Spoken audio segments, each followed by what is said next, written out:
Well, I think most of the people that will be joining us this evening are here now. So good evening and welcome to what will be the last History Acts of 2020, the year that we went online. So thank you all very, very much for being here.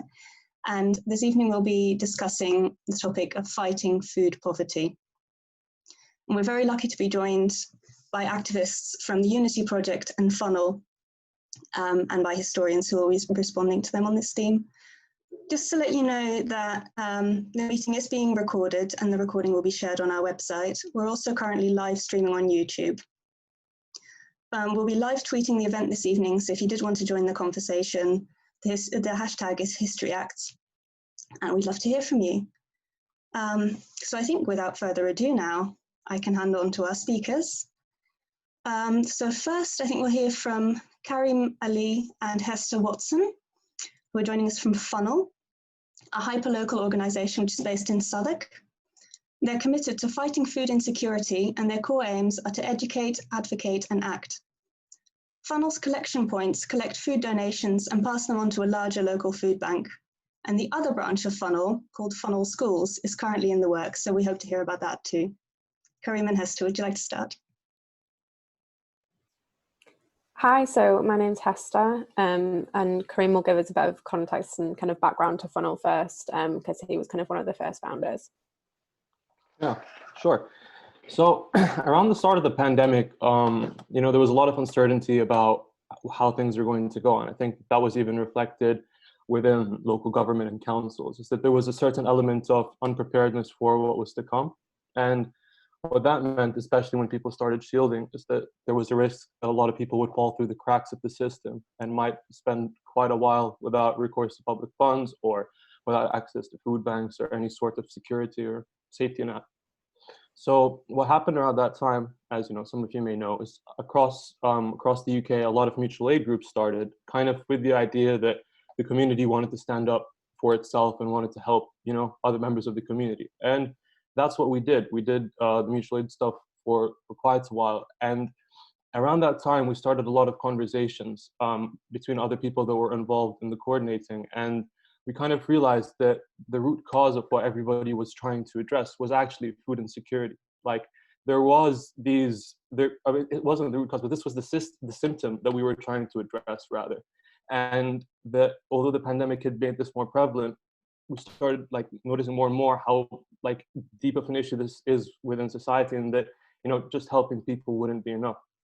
So what we wanted to start doing after that is we decided to come together and set up Funnel. And what we were hoping to do with Funnel is that by kind of letting the food banks continue to deal with the majority of the actual giving people the food parcels and all that we could take more of an active role in the background, kind of with Funnel, advocating against food insecurity, trying to talk to local councillors within the area, trying to talk to local food projects, and really trying to get people together and working around this topic, which is really important to us. So kind of as the restrictions started to die down, entering into July, the amount of food donations across the country actually started decreasing, whereas demand was continuing to rise. And we felt this problem within Funnel as well with regards to our donation stand, and that's kind of when Hester joined us. And I think this is when she'll take over and kind of talk about when she joined Funnel and the transition that we started having towards focusing more towards advocacy, more so than just the philanthropic side of it. Yeah, so Hester. Yeah, so I joined Funnel in July. I'd been doing some mutual aid stuff as well, but I hadn't got involved with Funnel as early as kind of Karim and some of the people from the mutual aid that I was from. But I basically kind of came on initially as a social media helper, basically, and I'm still running social media now, but the shift kind of happened kind of July, August time with Funnel. So we kind of had to think a bit more of how we wanted to take this forward. We were trying to kind of discuss a bit more of what needed to happen, because obviously food banks and food donations like that are kind of more of a bit of a plaster on a much wider issue and a much bigger kind of crack and wound. So we were kind of thinking, how can we take this forward and how can we try and tackle the issue at a deeper base? And for us, that was a lot to do with education. So we started to do a lot more advocacy and education work firstly on our social media, so trying to raise more awareness of what food insecurity was, because there are a lot of different definitions that you might not necessarily know if you hadn't researched it yourself. So we started to kind of do the basics through that, and then kind of connecting it to other issues such as climate change and how kind of food insecurity can link to kind of a lot of different things in everyday life, because obviously it's something that faces people every day. So for example, one post that we did was to do with Halloween, and like, how can food insecurity link to Halloween? Well, there's a lot of food waste during Halloween, particularly with kind of pumpkin wastage, and like they take so much time to grow, so you don't want to waste that type of food. And so kind of looking at food insecurity from different angles through that.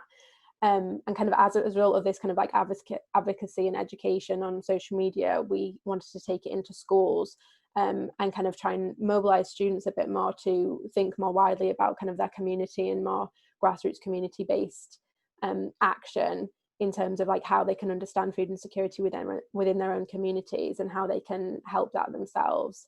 So Karim can talk a bit more about our Funnel for Schools initiative. Yeah, I mean, like Hester laid the ground for brilliantly. Like when we started moving towards the Instagram and the advocacy and the educational side, which, you know, she's been leading and doing a great job with, we started to think of more and more ways that we could actually, you know, permeate further and really try to get the message out there. But what we've started to realize is that because food insecurity is a symptom of much wider systemic issues in our society today, that we wouldn't solve it by just continuing to talk about food insecurity alone, because what has to change within food insecurity is so many other social issues which exist in our society today. So what we started thinking about from that point was that our job should be to empower change within communities so that more and more people can, you know, actually take the action to make the situation, like, change the political situation essentially. And that's when we kind of started thinking about who we believed could be the greatest change makers of tomorrow, and we started thinking about youth. So we started thinking about students. And I think for me, it was a bit after I watched the Michael Moore documentary 11/9, and I saw the kids and the students in the US, sorry, I shouldn't call them kids, doing absolutely insane things and, you know, really leading those strikes against, I think, arms at the time, like firearms. And I was really inspired by that. And I thought that, you know, maybe we could get something similar to that here. Maybe we could try to. So the idea for Funnel for Schools started then, and the idea is that we wanted to create a syllabus or some sort of program that we could go into schools and, you know, teach students about the importance of grassroots activism by educating them more about systemic issues. So and also about, you know, global issues that we have, while at the same time taking a slightly more like philosophical aspect to it, which is thinking in terms of spheres of influence. So who are we, where do we exist in this world, and how can we interact, and how can we bring change?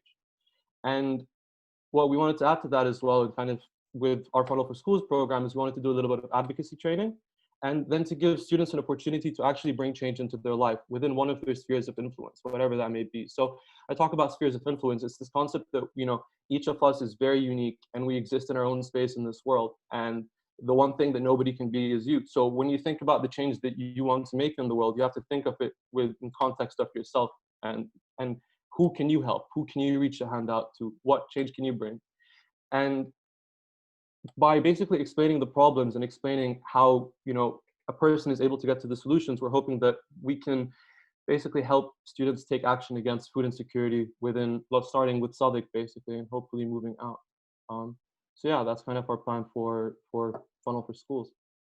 So alongside Funnel for Schools, our school project is kind of our long-term project. In terms of more the short term, we're kind of continuing with our donation and collection boxes, alongside kind of empowering people to create change in their own communities and their own lives. But in terms of the donation boxes things, we realise that there is still a need for food collections and food banks. So we do want to still support them in the meantime whilst trying to create wider change. So at the moment, we're trialing a new box system. So previously what we've done is that volunteers have set up a box in kind of a local building. So some of them will be like co-ops. We've got quite a good partnership with co-ops in Southwark at the moment, but also some of them are in places like just community places like churches or just community centres, because typically they were empty during the pandemic. Now they're a bit more lively, I suppose, and more people are going into them. But we wanted to make it so they had like a bit more of a centralised point, and also so we could go a bit further than just kind of volunteers that knew about us. So at the moment we're trying to trial a program where we people can request boxes from us, and then we can take them to more places, so such as like student accommodations, flat buildings, offices, and then people can request a box, fill it maybe on more of a periodic basis rather than like a weekly collection where they always have a box. They might get a box a few times a year instead, and then we would collect the box from them, hopefully using electric vans to kind of reduce our carbon footprint as well. And then we would donate them to the bigger food banks in Southwark. So some of the ones that we work with at the moment are places like so the Day Centre for Asylum Seekers and Time and Talents. I'm forgetting quite a few because there are a few that we donate to, but you can check them all out on our Instagram and things. But yeah, that's kind of our short-term goal at the moment, to do more boxes for kind of people to do as a kind of community act. So if you order a box for your apartment building, then that's quite a nice kind of way to kind of mobilize together, and then you can learn a bit more by kind of helping us with social media and things like that, so following us there. Yeah, so one of the ideas for this initially was, because we knew that there was going to be a travel window for students at the moment, we're trying at the moment to get funnel boxes into student accommodations where a lot of students are going to be leaving it somewhat unexpectedly as well. So we're trying to work to reduce the food waste in that situation. So in terms of short-term goals, that's what we're heading with, but with funnel schools, that's a long-term project for us. We're hoping to pilot that around January. But yeah, it would be great if everyone could give us like a follow on social media if you guys want to keep up with us. And yeah, we'd love for you guys to be part of the story that we're trying to continue telling. Yeah, thank you so much for having us. Yeah. Thank you very much. That was great. Next, we'll hear from Caz and Ramona from the Unity project. Caz Hattam is actually a co-founder of TUP, and it was founded in 2017, and Caz has coordinated the project since. The Unity project wants an end to the policy of no recourse to public funds, or NRPF, and the discrimination and inequality behind it. TUP supports people to remove the NRPF condition from their leave to remain through making change of conditions applications. Thank you, and yeah, thanks Hester and Kareem. I actually live in Southwark, and I know Ramona, who's also speaking, used to live in Southwark as well, so it's really interesting to hear about what you're doing. Yeah, I'm Caz. I'm going to be just introducing the Unity project along with Ramona, who is here. I don't think her video's switched on, but she'll be joining me to introduce the project. And I know that there's a few of other Unity project volunteers on the call as well. Ada and Tina, Oscar, Alice and Sven are all here. So I hope they'll all help me in fielding any questions and also contributing to the discussion we'll have. So yeah, I mean, Flo's already introduced who we are as the Unity project. We've so far this year supported about 250 families to make change of conditions applications.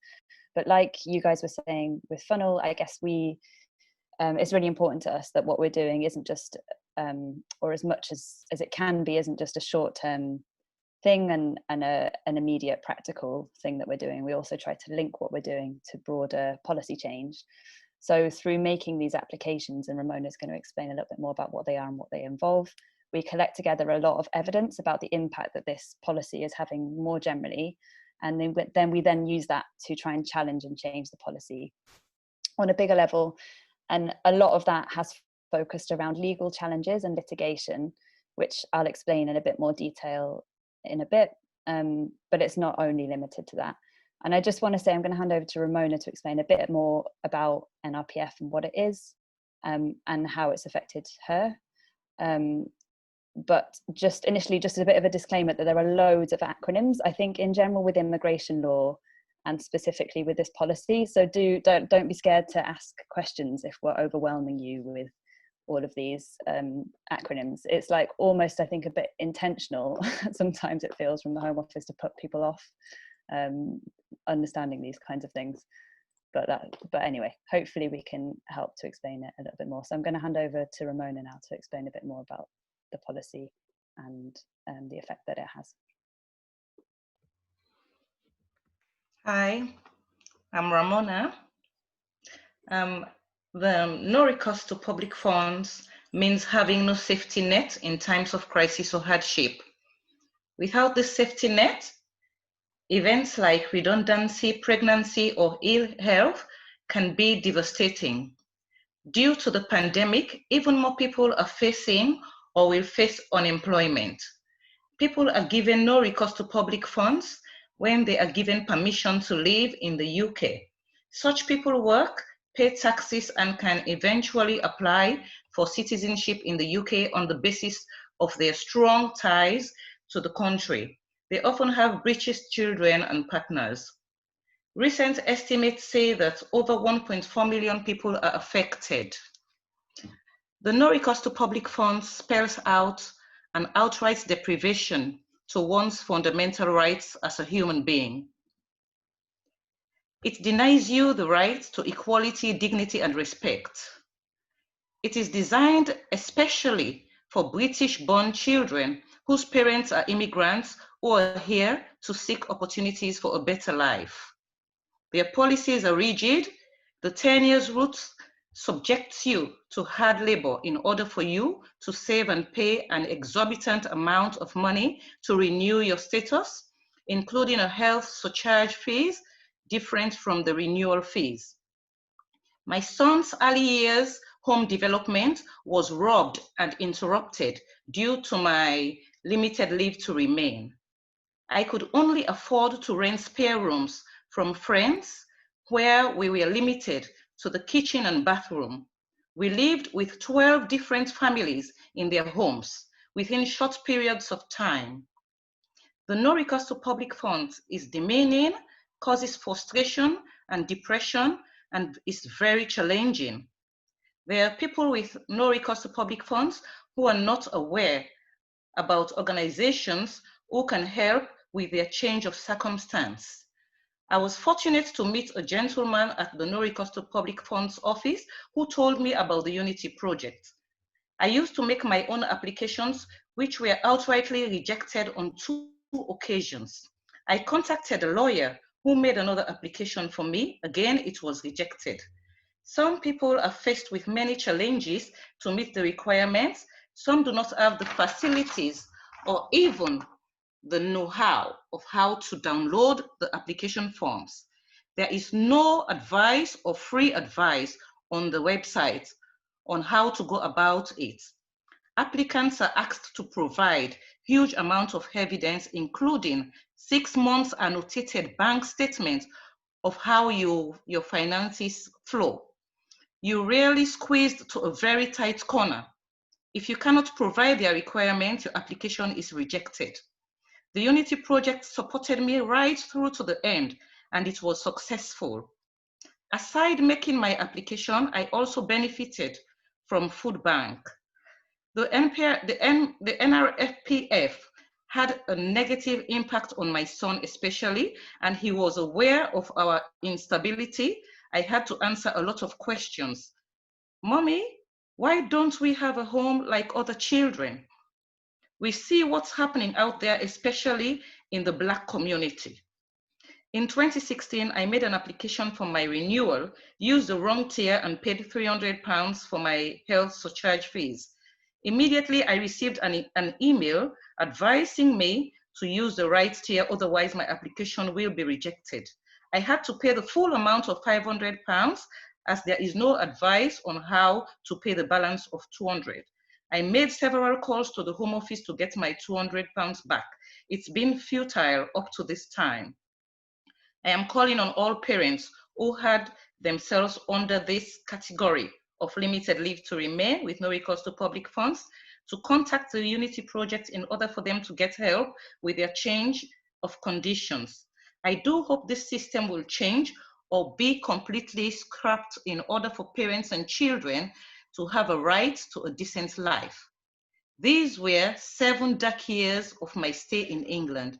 I had to stay strong for my son. Thank you. Thank you, Ramona, for sharing all of that. So I'm going to go back to the legal kind of bits just to give you a bit more context, and then hopefully we can expand on some of the things that Ramona mentioned later in our discussion.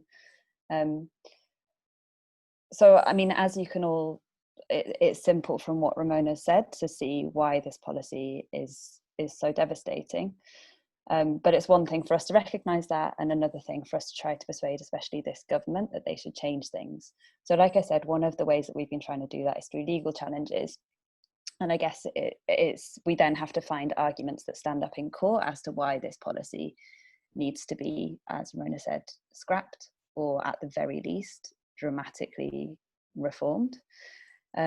So Ramona's already given a lot of detail about the change of conditions application process, and that's one aspect of our legal challenge. That the process just doesn't work and causes huge amounts of delays and stress, and often people just can't access that at all. The other, the kind of second major aspect of our legal challenge and a general challenge to the policy is the discriminatory impact that it has. We did some research into the impact of the policy last year. Lots of other organisations have done research which corroborates this, and the government are very reluctant to give data about the policy, but when they do, it also corroborates what we found, which is that these are just statistics about people who make change of conditions applications, so people who are affected by the NRPF policy. Over 90% are women, over a third have disabilities or health issues, over 90% are Commons, all are non-white, of people that we've assisted. Over a third continued working in the pandemic as key workers, and 15% had been subject to domestic abuse. So that gives you some idea of who this policy most affects. This has also been, it's not just these statistics, this issue has been raised a lot in several reports, specifically during the pandemic, which link NRPF to general racial disparities in terms of the impact of the pandemic, including a recent one by Baroness Lawrence.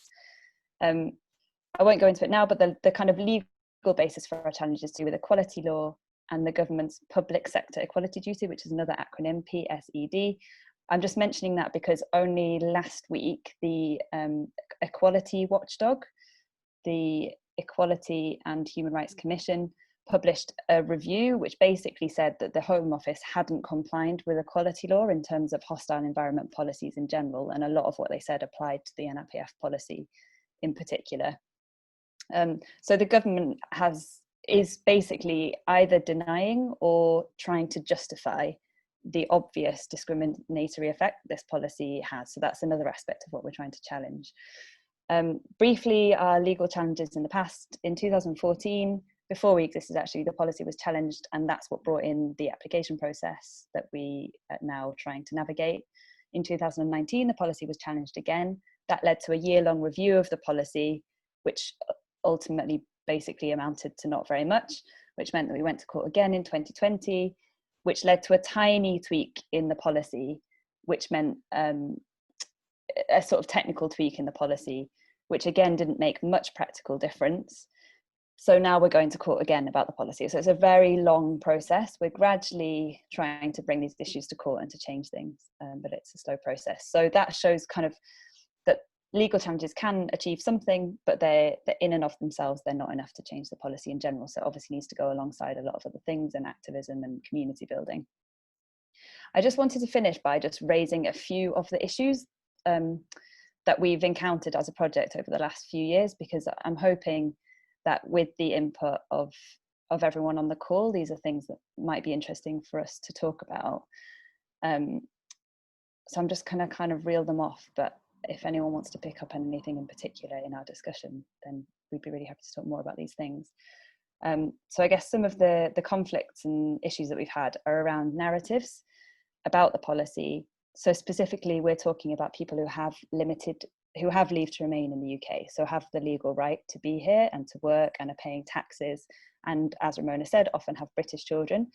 So that often is a thing that we struggle with in terms of how the media, how we talk about this issue in the media and in Parliament, because we often have to focus on those things, and that excludes other people who don't fit into those categories. There's also the issue that lots of people who are affected by NRPF, as Ramona said, don't necessarily know even the application exists, let alone any campaign to change things. So often the campaign to end NRPF doesn't necessarily involve the people who are most affected. as an organisation, we sometimes struggle in terms of having to sort of be established. We've registered with a charity commission, we apply for funding, all of these things that make us quite institutional, and kind of the conflicts that causes, and kind of the conflict with the fact that we want to be ready to not exist tomorrow, hopefully, when this policy is scrapped. The idea of getting money and paying people, and kind of the how that is quite problematic. And then I guess this also the tension between sort of short-term wins like court victories or small tweaks to the policy, and kind of long-term bigger change, and how we which of those two things we focus on. And I guess also a request to the historians that I know are going to speak.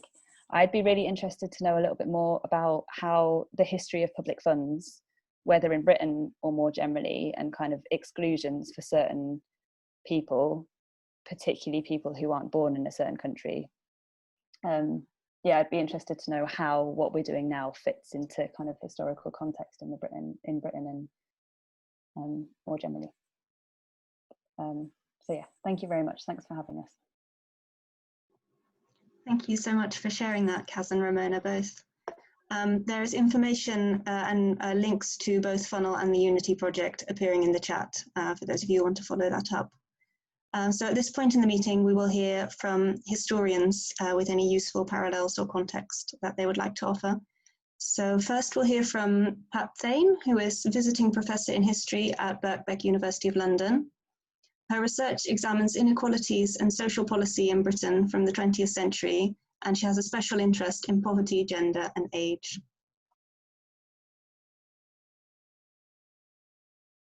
I think you just need to unmute, Pat. Yes, I just remembered. Yeah, well, that was all very interesting and very moving. It's very hard to think of historical parallels to the extraordinary rise in poverty in recent years. I mean, it's become much worse because of the pandemic, and it's made people much more aware of many of the issues we've been hearing about. But they were very much there before 2020, as certainly the Unity project well knows. And they've obviously got very much worse over recent years. But it's hard to think of a period when poverty has been so severe, certainly not since the 1930s, not really since the very beginning of the 20th century. And the discovery of widespread poverty at the beginning of the 20th century led to the beginnings of the welfare state. Whereas the cause of the problems of recent years it's very much linked to cuts to the welfare state, and the state not always carrying out its duties, as we've just heard one instance.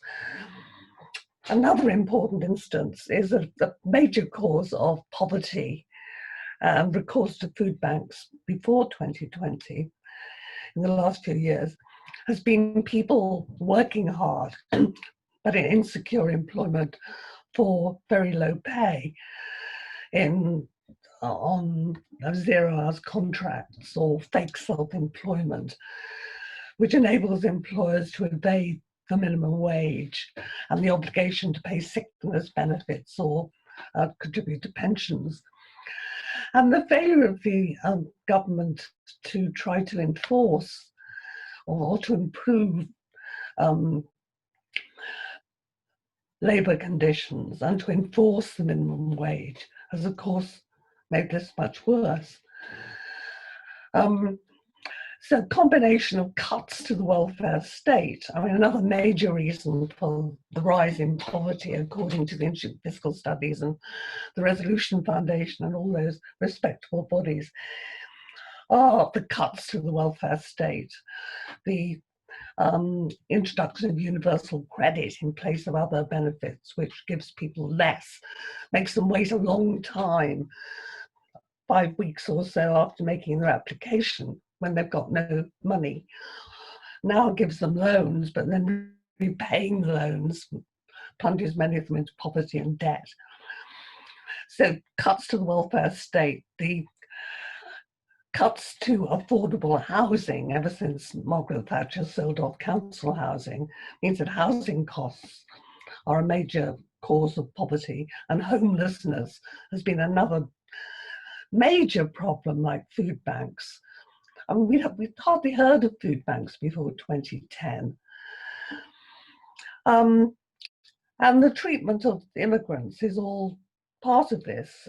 I mean, at the beginning of the 20th century, there were not those sorts of, there were not constraints of that sort on immigrants. Anyone born anywhere in the empire had the right to everything, the same rights as British people.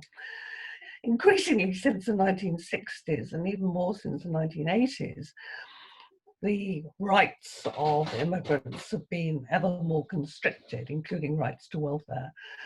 But again, it seems to have got even worse since 2010.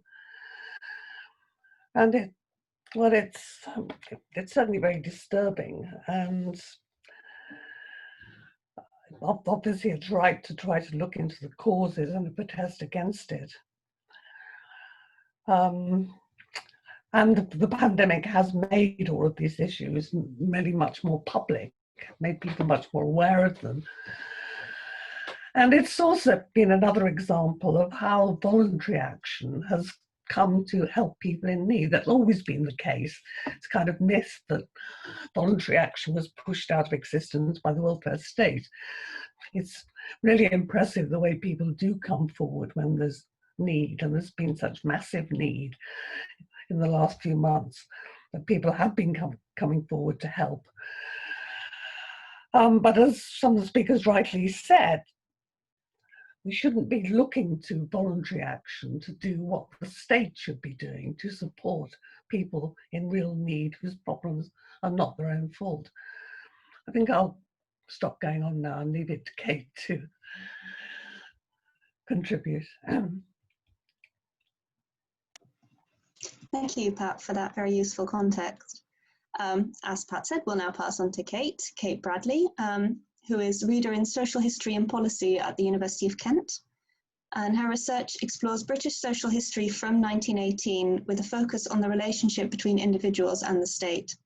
Other research interests include philanthropy and social justice, and Kate has also worked in the voluntary and public sectors. Hi, thank you. And thank you to all the activists and also to Ramona for sharing your experiences. Yeah, I mean, following on from what Pat has said, certainly what we've seen in the last, particularly in the last decade, is a residualization of the welfare state. So trying to, a very overt and deliberate process of moving away from universal benefits and a sense that the welfare state should be something that you can fall back on in times of need, to making things as difficult as possible for people to claim. We particularly see this in terms of thinking about when people are in desperate need of help and they have lots of things to try and contend with, and yet that is the point at which accessing a state service is often the most difficult time. That there are I mean, thinking about what Ramona was saying about her experiences in navigating that, the ability to, the hoops that people have to go through, and hoops don't have to be there.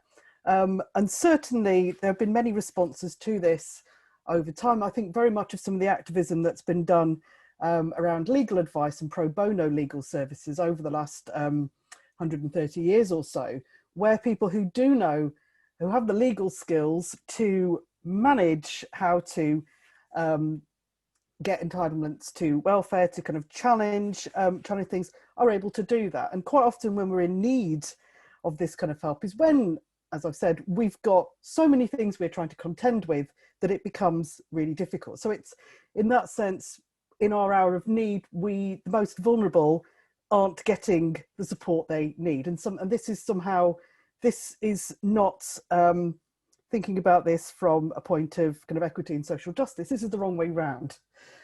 We should, when we are in trouble, we should be in a position that we are supported to get the help that we need.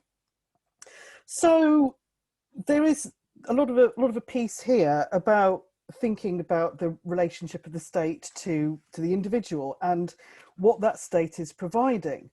But certainly some of the things that came into my mind when so Karim and Hess were talking about their work at Funnel, is that it reminded me very much of how often food policy, sort of in the round, hasn't necessarily moved on that much from the 19th century. I mean, I was struck very much when you were talking about people getting hold of food, about some of the ways in which we've had long ongoing issues with food insecurity. I'm always put in mind of Victorian children being sent to the shop to buy a tiny amount of tea that would keep them going, but it's, that's a ridiculously expensive price for the weight available. But there are the ability there are these kind of moments where things can be exposed, and now is one of those times that we can have the food industry, supermarkets, as making enormous profits. They've been one of the winners of the pandemic, and yet people can struggle to obtain basic needs. But I'm always kind of reminded of thinking about both cases of some of the ways in which people have stepped up to this plate. I was thinking very much of the cooperative movement, where in both cases, it depends on which particular group you see as the kind of the founders of the cooperative movement, but that was a response to food insecurity, trying to make sure that people could find the food that they need at a decent quality and to be able to share it within the community. Cooperative movement is of course still going, but there is that sense that sometimes we can offer mutual aid to each other, and that is a powerful way of doing that, of obtaining what people want, and for it to be done in a sympathetic and empathetic fashion, that it comes from the community and not possibly from an antagonistic state. But also, again, thinking about, cooperativism is mutual aid is one form, but also the way in which, particularly from the 1960s, community groups have tried to tackle problems from a range of issues. It can be the mutual aid helping to feed people, but it can also be drawing upon the wider skills in the community, which can include things like being able to draw upon legal advice or or advice on dealing with benefits. And so these should not be the responsibility of the community. We're talking about citizens with citizens' rights in a state that does need to kind of move to start seeing itself as enabling people to get the support they need, because we all benefit in that way, rather than trying to make it difficult for people at their time of greatest need. And I'll leave there. Thank you. Wonderful. Thank you very much, Kate. And thank you all for those very rich contributions. We have more than an hour left for discussion, which is fantastic.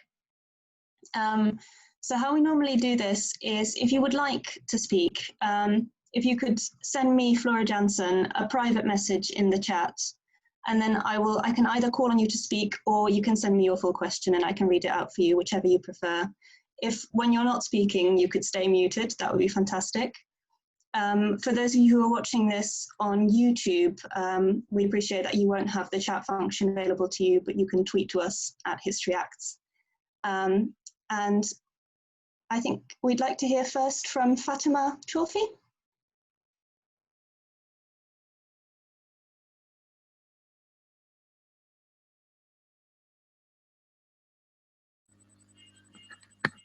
Good afternoon or good evening. Do you hear me? Yes, we hear you, Fatima.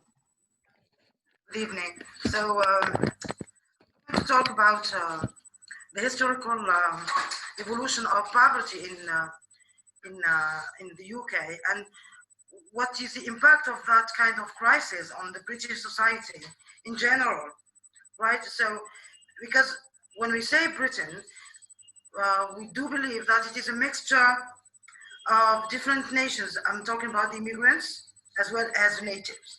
right? So when for example, when the pandemic is there, there is no difference between the British people and the immigrants. So I think that whenever there is a crisis, the first to be suffering from, to be struggling, to be fighting for more than the others are the immigrants. Well, this is the general stereotype that we have in mind, we as foreigners from outside Britain, because you are there and we are, because the pandemic is a worldwide issue. Even we here in Algeria, we are suffering from the same situation as you, regardless of the national who are here. We are all suffering, and for the sake of humanity, I think that the recourse to public funds is a right, because as far as we are living inside boundaries, and we are participating through taxes, through performing work, through helping society to improve, I think that the least that any government in the world is to take care of the people who are living in this society, regardless of their ethnicity, regardless of their origin, regardless of their color of skin, regardless of their religion, because after all, we are all human beings, and the basic need of any person in this life is to live decently.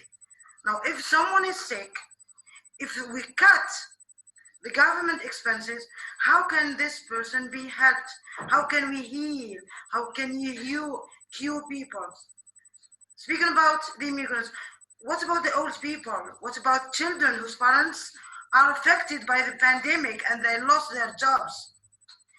Mainly those who are performing part-time jobs.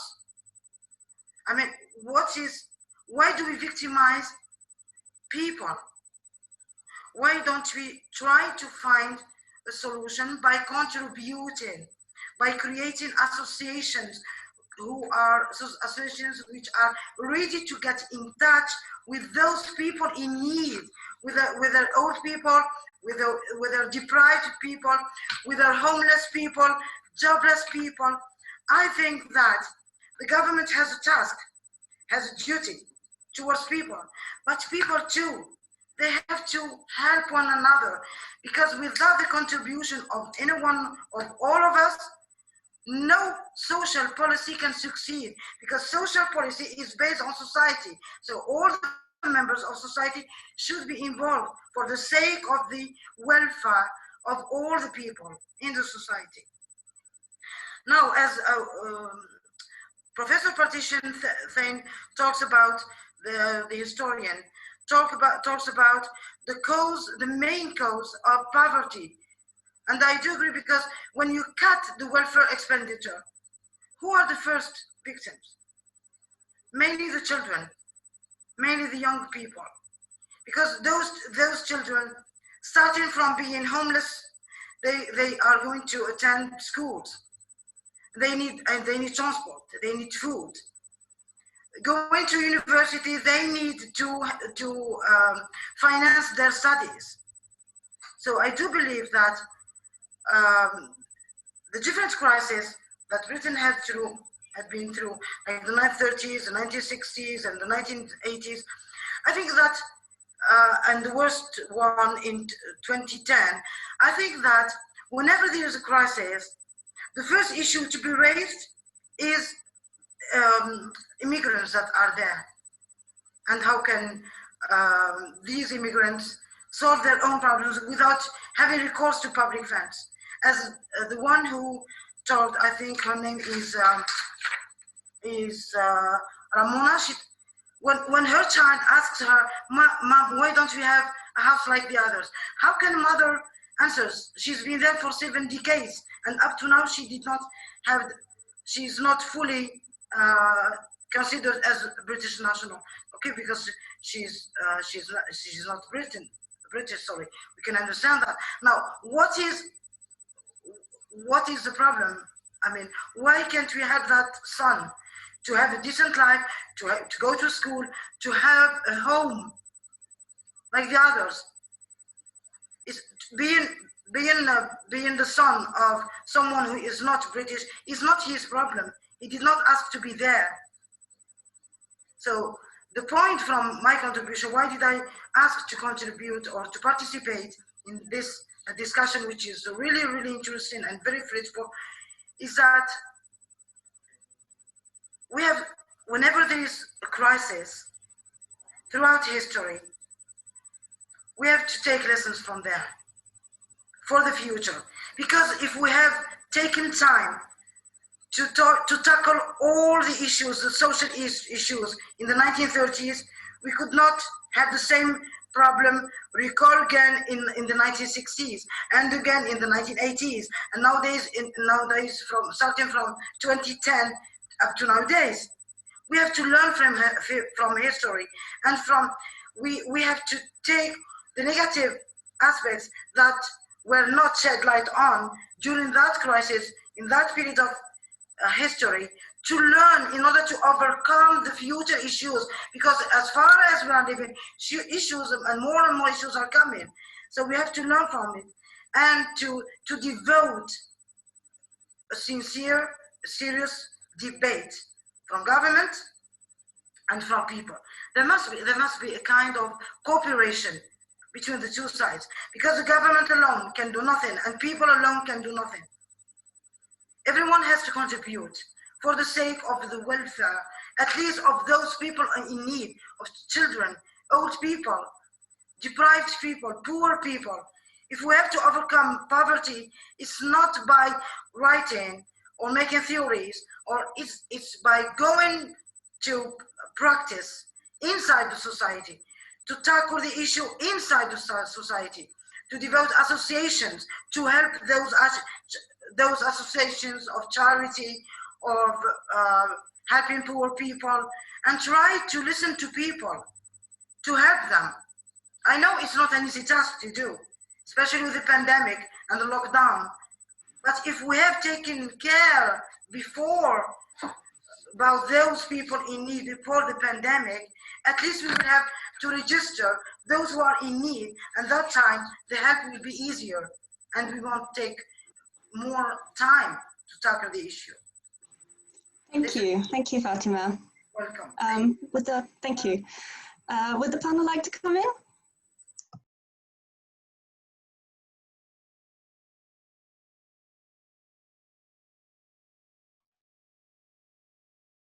I think we're all maybe being shy, but also I feel like, Fatima, you've made your points better. I feel like I could, so I feel like I don't know what more I can add really, but I think it is an interesting question that you've talked about the fact that it needs to be government and people, and I wonder if that's something that we could talk about a bit, because I think that's something that it is kind of a tension that we have at the Unity Project, to what extent we as volunteers should be doing this work. I mean, it's something that's come up as well in what other people have said, this kind of balance between people taking responsibility for themselves and each other, and that coming from the government. And it's like you say, I guess we need both, but I'd be interested to hear if anyone else has any particular thoughts on that, based on what's happened historically, or So this is Geneviève. I'd like to bring in my view on this. I'm a double immigrant. I immigrated as a youngster to the US, and then I have now immigrated for the last 10 years in the UK. I think that as immigrants, we must recognize also that the population which is lives in that country will tend to, so it's human nature. You will try to, unfortunately, look to create where your family and those who are close to you are safe before looking outside. The fundamental issue still remains, though it is greater than at the time of the pandemics or those crises. How do you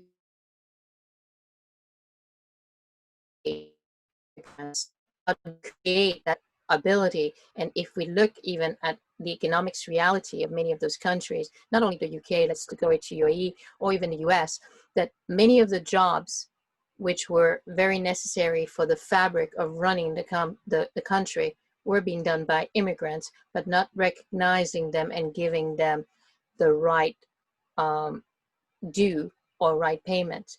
So there is an opportunity to learn from this now, to then create for the demand of changes in laws, because I don't think as human being, unfortunately, we're going to see, because the first thing we're going to do is keep our people safe.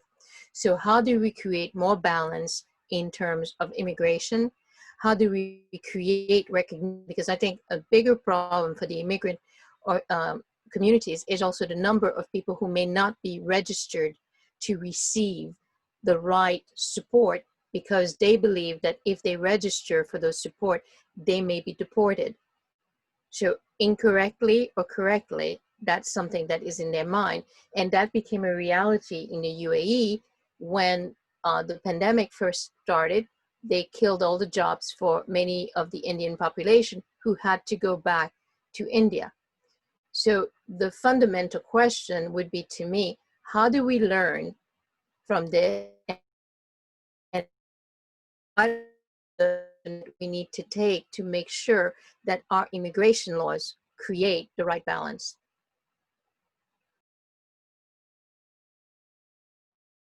Yeah, and I think just to add kind of on what Geneviève was saying is that the nature of food insecurity as a problem, it is a symptom, like we were taking before, of the topics that Patricia discussed, like, you know, like 0-hour contracts and the minimum wage at the moment. It is like the problems that Caz had discussed with regards to no public access, no public access, like recourse to funds. So it is a combination of all of these factors and more factors, of racial factors, of gender factors, that all come together to play a role in what we see as food insecurity, is what we experience as humans within our communities.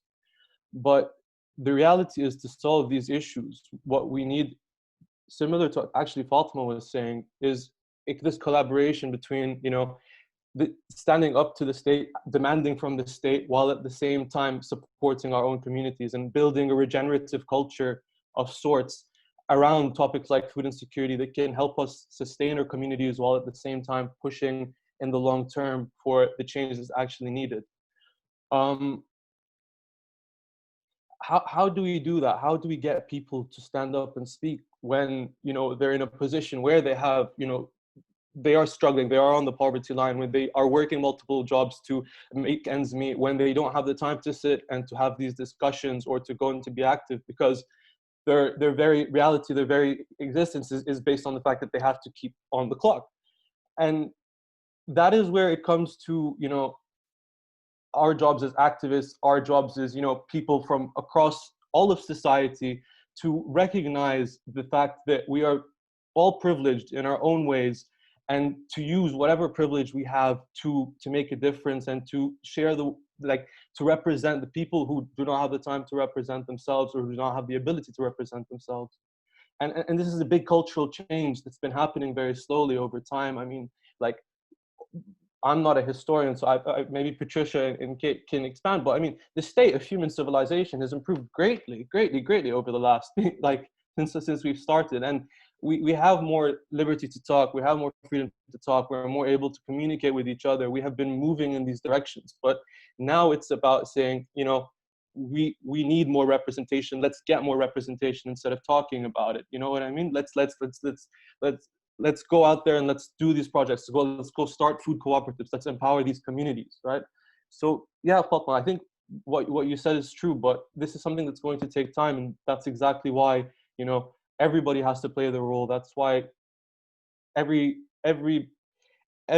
struggle that's out there at the moment, everybody that's going through some form of trouble anywhere in the world, whether it's in the United Kingdom or out of the United Kingdom, is dealing with the same issues, right?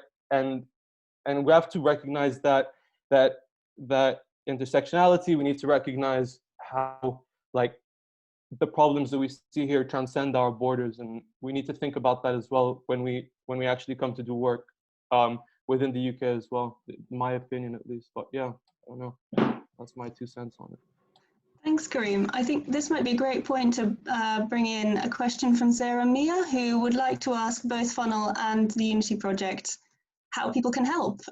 She says, as an individual with a tiny sphere of influence, what can I do?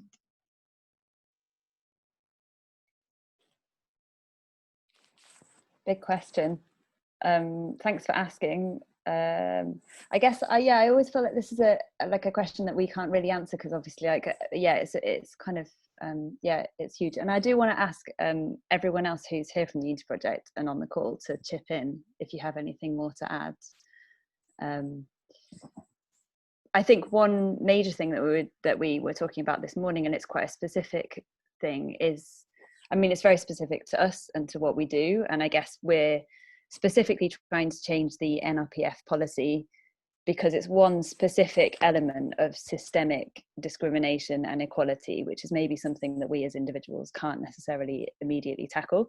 So I guess if we're focusing on the NRPF policy as an aspect of that, one specific thing that everyone can do is just make sure that you will know people who have no recourse to public funds in your communities, your children's schools.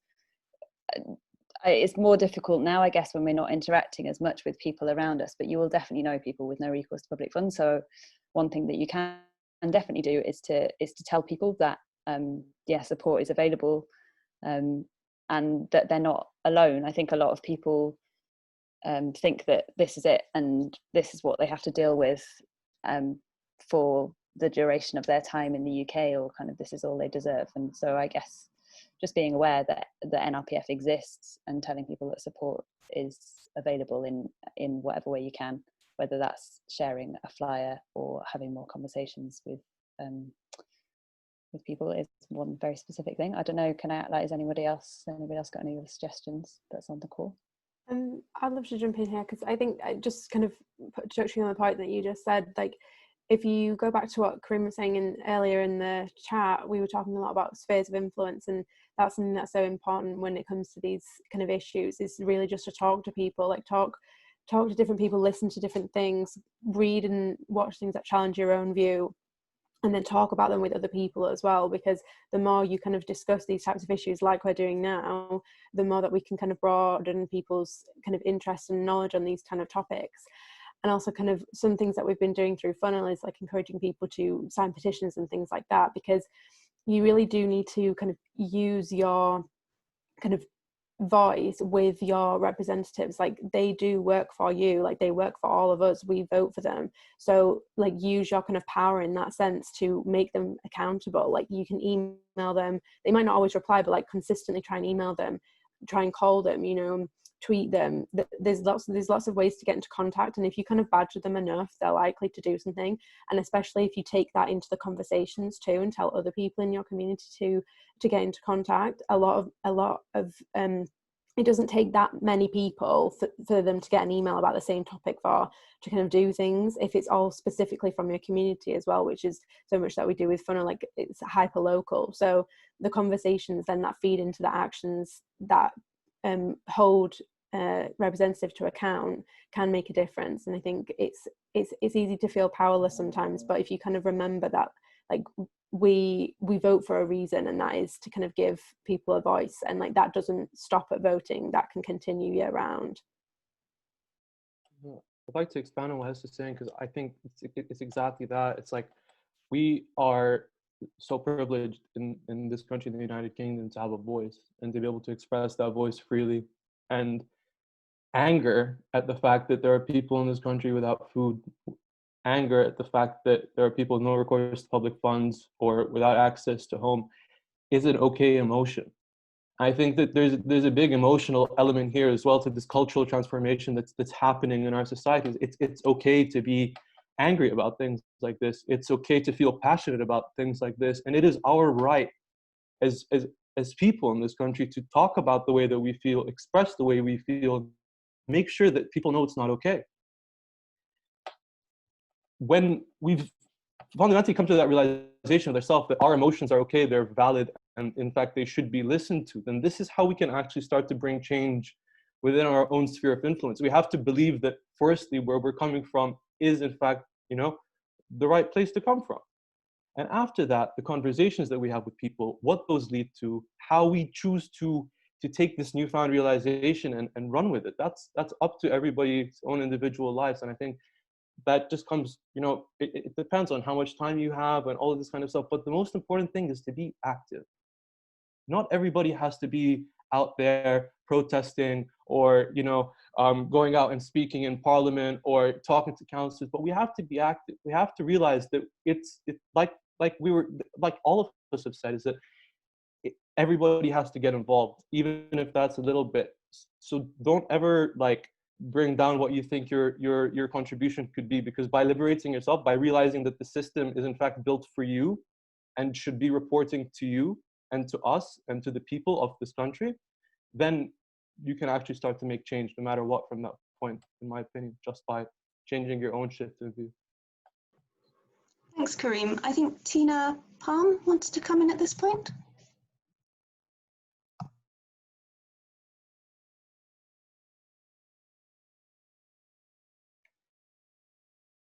Oh, hi everyone. Thank you so much for this and everything that you're doing as well. I work with Caz in the Unity project, and just bouncing off of what she said and what everyone has said as well. We were discussing this morning, and I was even thinking just now, honestly and truly, laws don't change people, people change people, experiences change people. Having honest conversations is what changes people, and really just holding the mirror up to ourselves to see how we have contributed or how we can help make change happen. That is what will change people. And even in my own community, where I live, my family, my aunties, my uncles, seeing how the immigration system in itself really systematically breaks people down to feel as if even the little that they do have, they should be grateful for, in the sense that they're not supposed to be in this country, but you know, we're giving you this anyway, so just be grateful and just keep it moving. That kind of mentality is what people are living by in this country. And so even with no recourse to public funds and removing it, it shouldn't be a hard process. But because of how systems have been put in place to make us feel as if we're here on borrowed time anyway, or that, you know, we don't really have a right to ask for what support should be given to us, it's almost like mind games. And so it's good to have these conversations to encourage people to speak, and to speak what they're going through, and to also have honest conversations in asking ourselves, why are certain people not being offered support? And this kind of support is not something that people shouldn't be offered, because you see people who are working really hard, who pay their taxes, who are doing the best they can to survive in this country, and they need help. Like, everyone needs help. No one should be denied help at all. But for some strange reason, it seems as if there is almost like an extra hurdle that people are having to jump through. People are having to prove themselves. You know, before people see me, they see my colour first, and I have to prove that I'm even worthy of being heard before I can speak. And it's changing that mentality, asking those hard questions, and recognizing where we have contributed to even causing this to happen.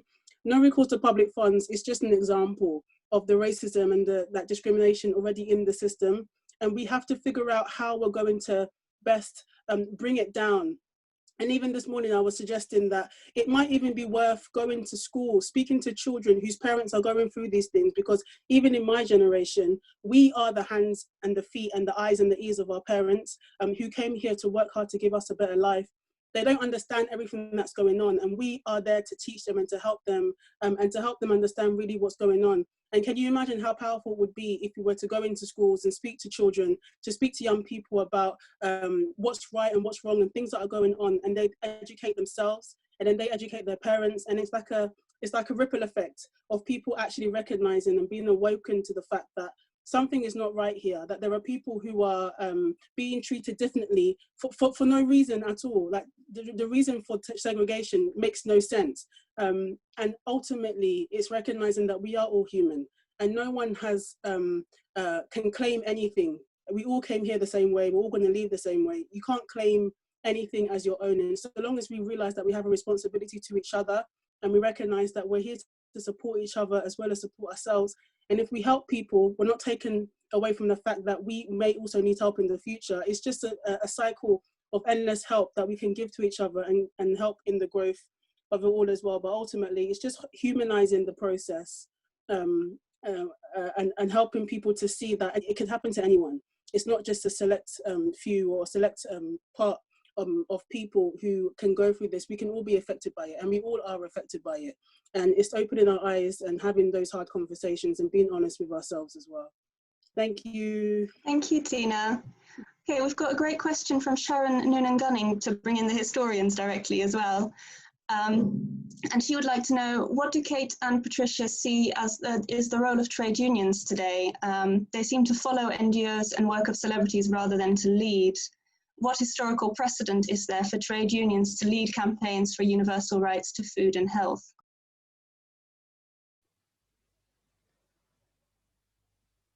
Oh, I've got some thoughts about this. Pat, do you want to work out who could? You go ahead and then I'll join. I suppose one of the interesting things about trade unions, particularly if we're thinking about them historically, is that for many people, they were a welfare state before the first, before the introduction of national insurance, because they were a means for people through their kind of mutual offer, which have since diminished since the 1940s in particular, that trade unions were a means of trying to help people keep going, to kind of help people manage the risks of life. In some ways, I suspect, there have been some issues with trade unions in terms of some of the biases and who they've tended to favour, because of the people who've ended up in trade unions over time, that they tend to, historically, they've tended to favour larger workplaces, often with men in employment. There have been issues with getting women into trade unions, particularly because of the kinds of work that women do, whether that's kind of part-time or kind of more of a working at home rather than in workplaces. So, certainly they've been, in various angles, in addition to a mutual aid function, there have also been campaigns around decent standards of living. It's not so the same as food, but also thinking about rights, security of work, and also a key element about health in the round, so that we can go to work and come home in one piece, that we're not being made sick by where we work. So I suppose thinking about what role they could have today, certainly I think they've got a very important role in terms of thinking about the quality of work, the quality of conditions that we have, how we're treated. And often it follows that the most vulnerable workers are the ones who often have the least recourse to being able to have a union rep go into a meeting with them, or that kind of collective bargaining. So, those are my thoughts on trade unions. I'll hand over to Pat now. Yeah, well, the problem is that the trade unions have been so much weakened since the 1980s. In the 1970s, they were at their largest, and they worked very hard to keep up incomes, living standards, and also welfare. So the mid-1970s, the welfare state was also at its maximum. And so when people were unemployed, they got decent unemployment benefits. But since Margaret Thatcher really started to tighten up the law against them, and more right-wing employers sidelined them, the trade union, in particularly the private sector, the trade union movement is now terribly weak. And I'm sure it would, as it has in the past, have stood up for improved work conditions, welfare, but it's not strong enough to do it. Some of them are being, for example, in London, around London University, where many workers, cleaners and others, caterers, was thrown out, outsourced into fake self-employment, and so lost their rights, often lost the minimum wage. The campaign to get them back and to be employed by the university colleges has actually been more and more successful. So where they can get together and organise, then they can still be effective and improve conditions. But the trouble is they are so weak, and they are ignored, and their life made as difficult as possible by a government that doesn't want to know about any of these issues. And that's what is the thing that's been concerning me for the last few years, is how the government just ignores major problems of poverty, including the fact it most seriously affects people of Black and minority ethnic backgrounds, particularly people from Bangladeshi and Pakistani backgrounds. For example, the UN Commission on Human Rights and Poverty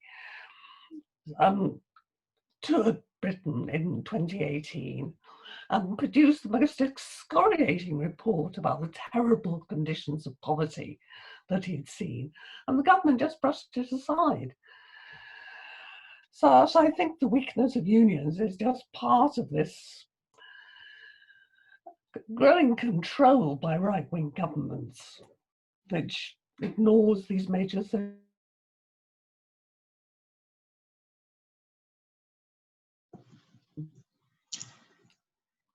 I think you've frozen, Pat, but we can hold that thought. I don't have anything more hopeful to say, I'm afraid. No, you're back.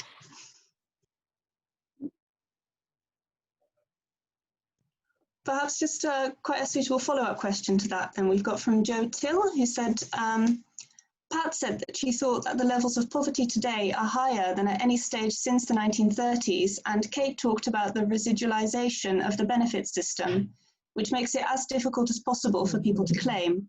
So given the comparison with the 1930s, I wondered how Pat or Kate think that the current benefit rules or measures, such as benefit sanctions, certain restrictions like the benefit cap only applying to non-working people, compared to the means test of the 1930s, both in terms of the impact on poverty and in terms of related social stigma.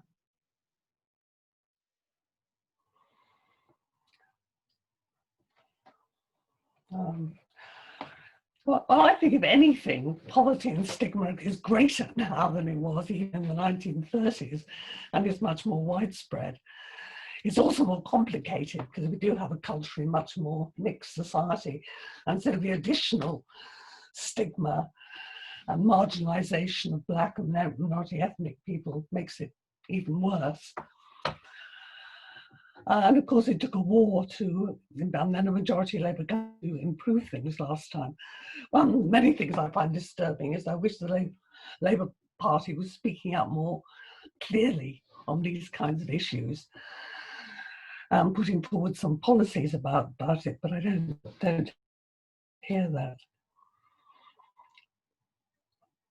And maybe what's happened to the world.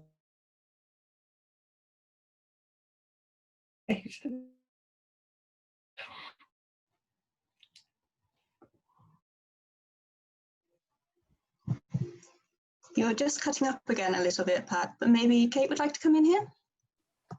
Yeah, I mean, have you, it's quite a, the comparison of the 1930s. I mean, I think there's certainly, I think the processes that the things that people have to go through in terms of kind of making a claim, quite possibly there are some, I suppose, very much that kind of the process of going through that, the feeling of that, certainly quite similar.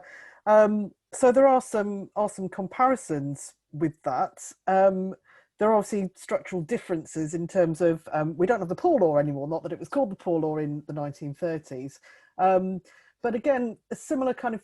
But then a sense of people running through their insurance benefits that they paid for through technically through private schemes at that point, and then a sense of having to put yourself on the mercy of the state in terms of going through the public assistance. So yeah, I think there are some kind of strong comparisons, but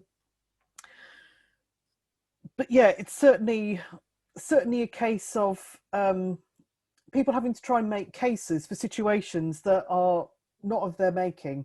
And I agree with Pat. I mean, I think much of the strength of feeling behind the introduction of the welfare state was because people were quite painfully aware of just how much everybody contributed during the Second World War. And we don't need, well, please let's not have another World War in order to get to that. But I mean, I think we can, on the other hand, take hope that the public view can change. Well, I mean, hopefully without a third World War, but windows can change. I suppose the other difference about the 1930s to today is that there were a number of campaigns from various points in grassroots trying to push for changes to the system, the acknowledgement of what the experience of long-term unemployment in places like Jarrow, for example, had had. So in some respects, the 1930s have got some energy in trying to improve things, trying to kind of push the remit of the state to be more responsible for these things. Whereas at the moment, we seem to have a government that is, this kind of attitude to being told about suffering is to kind of go meh, which is just not, you know, there's a lot of work to be done in kind of changing that kind of approach to the needs of citizens and the people, you know, and treating people as the human beings with needs. Thanks, Kate. I wondered if any of the activists wanted to come in here and see whether any of this chimes with what you're finding and whether there's maybe anything unexpected that you're hearing, and whether Caz maybe wanted to come back to some of the points that she raised in her contribution in terms of dialogue with the historians.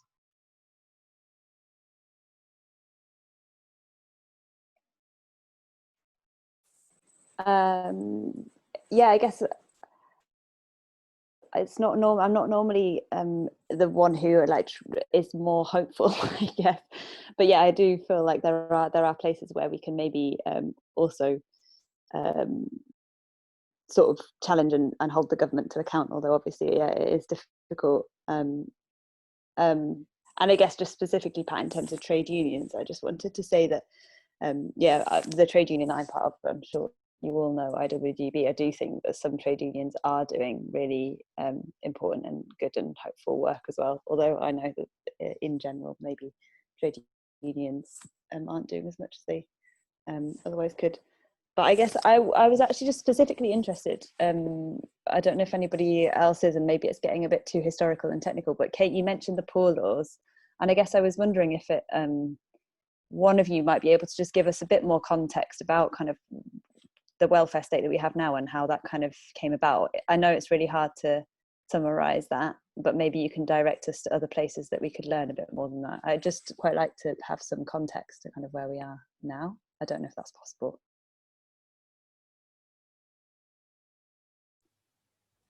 I think maybe Pat, I mean, do you want to have a go at that? I mean, yes, it's a big question. We can send you a reading list, I guess, if you.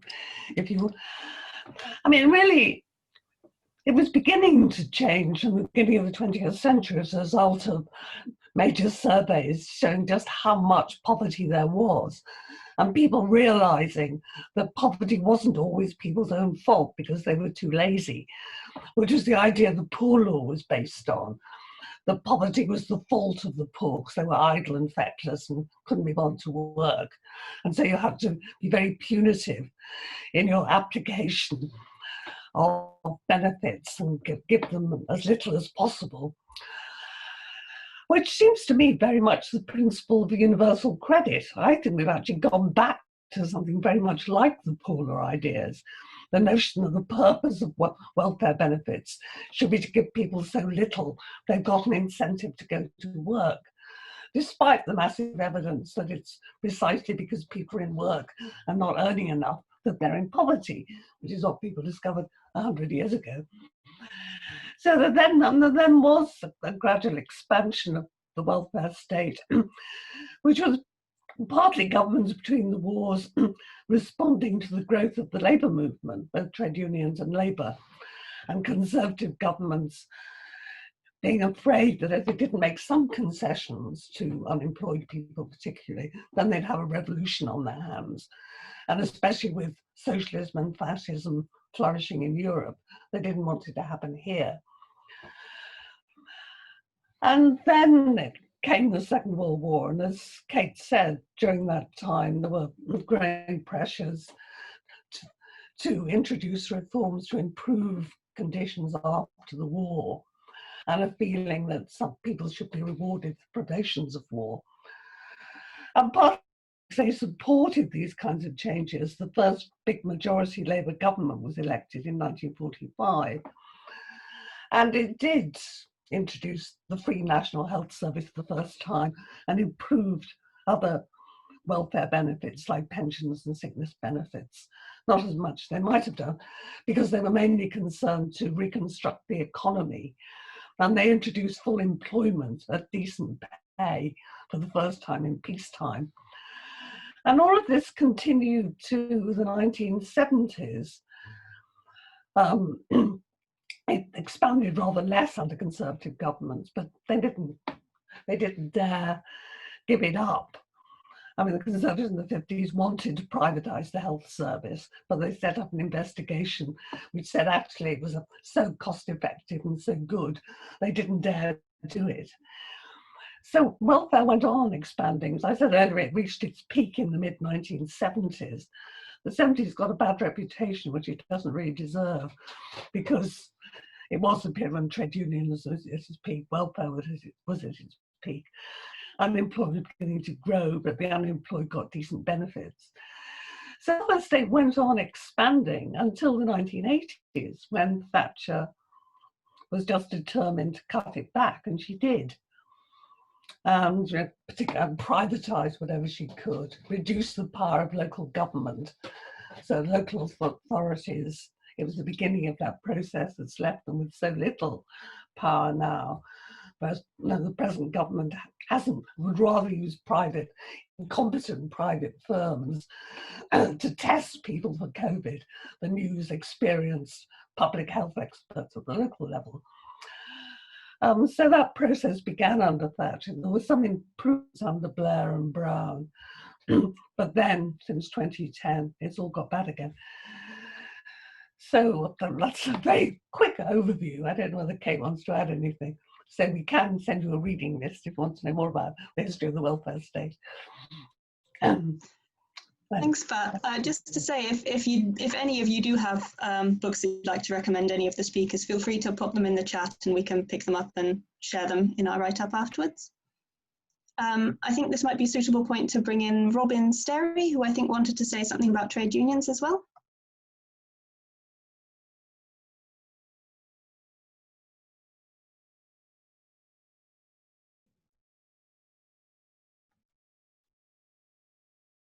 Hello, can you hear me? Yep, we can hear you fine. Okay, well, I actually think that this is an ideal opportunity, not only to address stuff to the government, but also to build up the trade unions and use them as a means of putting a challenge to the government. People, for the last few years, people have actually been brought on with this whole idea about a lot of poverty is brought upon people by themselves, that, you know, that people are scroungers, a lot brought on by the media, and a lot of people have fallen for that. And I think that with the pandemic, that actually that's shown for a lot of people have suddenly ended up having to rely on the state where they haven't had to before. They've also suddenly realized that actually it's not all your own fault that you're in poverty. It's actually happened through something that you had no choice of whatsoever. And it would seem to me that this would be an ideal opportunity as well, because there's an awful lot, as well as food insecurity, there's an awful lot of job insecurity. And this time, when you can bring the two together and try and build up not only by putting demands on the government, but also doing it via local activism and building up the links with the community organisations and the actual trade unions themselves. So yes, you might end up needing to have a trade union official at the top or whatever to get interested in the first place. But what's really important is actually to do it at local level. So for example, I know it's not exactly the same, but going back to the miners' strike, okay, that yes, that was in a dispute, but actually there were a whole load of us, particularly in the trade unions, as well as out in the communities, who ended up producing miner support groups. And for example, I used to go around to all my members and do a collection, and the collection was basically to go out and get food, because without that, the miners wouldn't have been able to carry on in their strike. So it would seem that if you start doing that sort of activity, it not only will help to build up the sort of the thing about the trade unions and also the link with the community, but it will also actually be a more coordinated, you know, effort to then put those demands onto the government. People aren't consistent. They actually change, and it's down to activists to make the most of the opportunities which arise when situations change. And I think the pandemic could do that. Thanks, Robin. We also had a question from Ada Peter from TUP.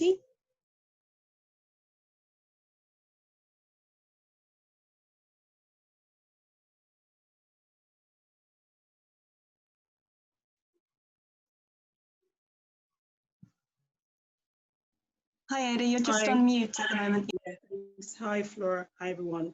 My name's Ada Peter from TUP, the Unity Project, with Caz, and I'm a caseworker there.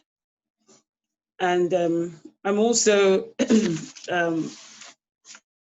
or a living experiment of the NRPF.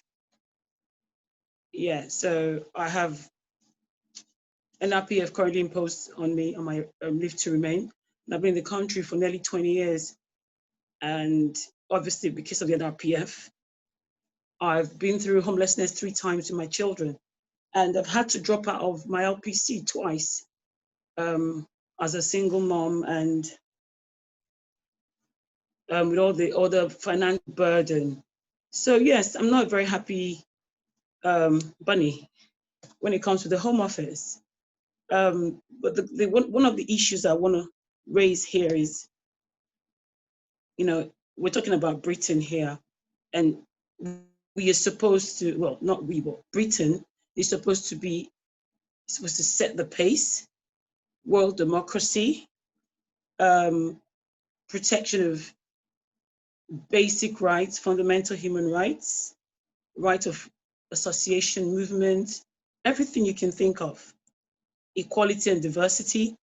But it's funny that when you look closely to these policies, the NRPF, the hostile environment, and all of that, all of this is devoid and preaches, and it's hypocrisy to me. And I feel very annoyed and angry because I was last homeless in I came this close in 2017 again. The first time was in 2012. So it's like you pick yourself up. When it gets to the time of your renewal again, something happens, you can't get the funds, you're out of work. It's been up and down, you know, it's been a roller coaster for me.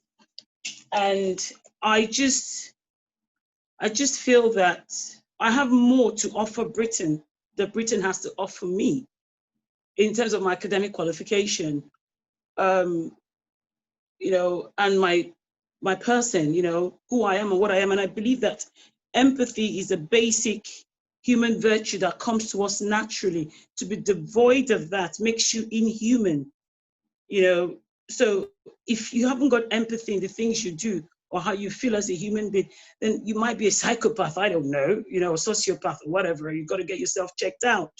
But you cannot go through life and, you know, whether you're in God or you're in state or whatever, you know, capacity, and, you know, blur all of that. So to say that people will have policymakers, researchers, and all of that come up with this policy, and it's funny because when I looked up NRPF, it's been in long before now, but it only came into, it was heightened in 2012 on Theresa May. But prior to Theresa May, the Labour government before her actually, you know, resurrected it more or less. It was from, I mean, please correct me if I'm wrong. It was a policy, but it was solely the Secretary of State's discretionary. On her discretionary, she would decide who should have this on their leave to remain or residency permit and all of that. It was purely down to her discretion. But they decided to, you know, for whatever reason, honing on it as a punitive measure, because that's all it did to me. It sort of like punished me for not being born British. It punished me and coming here. It punished me for having to end as a single parent, which by plan to be a single parent. I grew up with a double parents household. My father, I had my mom, my dad. I'm living my worst nightmare without having a father for my children. All of that, and then you come into the UK. Like I said to Caz this morning, homelessness was a rude shock. I know all these problems, but I was never homeless in Africa. And you can never be homeless in Africa, really. It's a communal, we're communal people. So before you go down the road, you find someone who will just, even if whatever I eat, you eat, just come and stay. We're community spirited. So I find that it's different having to get food, the food bank. These are unusual things to me. So to me, it's demeaning. So it kills you, You don't have to have all the money or all the wealth in this world to understand the impact. And I think it's such a wicked policy. How a person in a country like Britain could think up such a policy. You colonize 1/5 of the world. You went from country to country, colonizing, teaching English, enforcing things on nation want you in the first place. But it is what it is. We are where we are now. And then we come over here. I've worked every day of my life for the last 20 years, up until 2019, when I was discriminated again in my last job by the local government, and we're in court now, by the Employment Tribunal, discrimination and racism. I've just had it up to here. So yeah, I'm very annoyed. And then my main question tonight is the recourse to no public funds.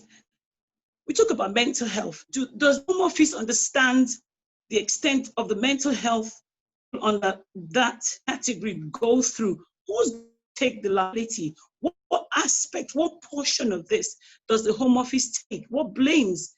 I mean, you can't say to me, oh, there's no direct link, or or as long as the GP, for example, I may have come out of it this way, but I had no diagnosis. I didn't go in to see maybe, refer myself to for mental health checks or PTSD. I didn't bother with any of that. I just wanted to get through. I was on autopilot mode. It was a nasty period. My son was in a buggy. My buggy had no wheels for months on end. My oldest is 8 years old, and he's 17 now. And sorry,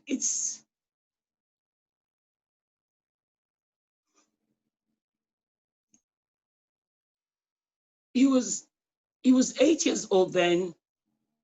He's in school. Because of the way things were, his learning, his level was at like year 2, when he was year 4, but his ability was a year 2 ability, academic. And I knew that wasn't my kid, So while I was distressed in my own state of mind, it was spilling on him. He was taking the backlash.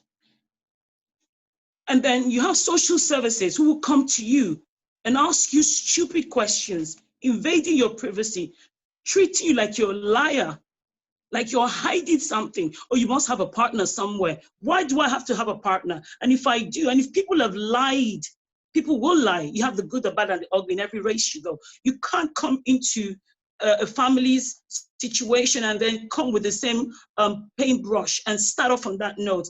And the social worker back then in 2012, I have her name. I'm going to go for her, 2020, but find her. You don't get away with certain things like that in life,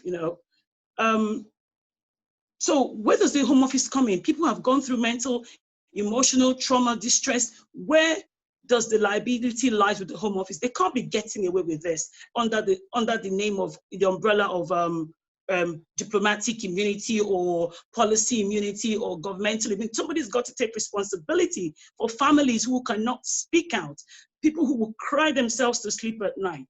They've got to take, and they've worked every day of their life. I've worked every day in the sun, in the snow, in the moon, whatever weather. I've worked. I'm not a lazy person. This is the first time I haven't had a job from 2019. And when I lost my job in 2019, that was my turning point. I went through PTSD proper. Then I understood what discrimination can do to a person. I hear racism on TV, everything, but I've never really been in, it's never really happened to me before until 2019. And I was angry, I was enraged.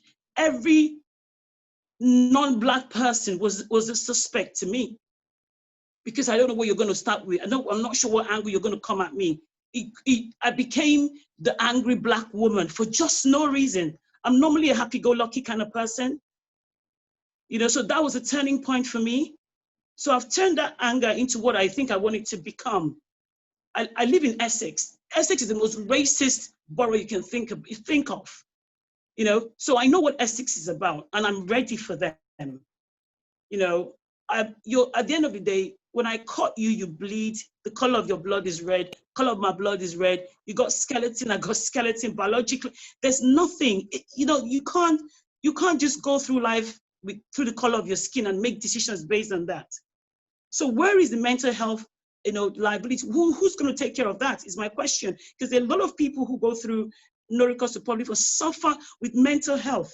A lot of them. And many of them don't even come out. Africans may not even know their rights, but just give them a job and they'll work. As long as there's money coming in and they can fend and take care of their whatever, that's all, you know, that's what migration is really, for better life, greener pasture. So as long as you can tick that box, many times you see a lot of non-white people who have that sort of like leave to remain category, just get on with it, just get by, which shouldn't be, because I have paid my dues. I've paid into the system. So universal credit is not doing me any favors. So this is my question. Where does that liability lie? Is anyone going to challenge the Home Office to take responsibility for what it's causing to people who genuinely cannot deal with it? Thank you. Thank you for sharing, Ada. Do any of the panelists want to respond? I think Tina possibly had something to respond with, if it's possible to mute her. Yeah, Tina, would you like to speak?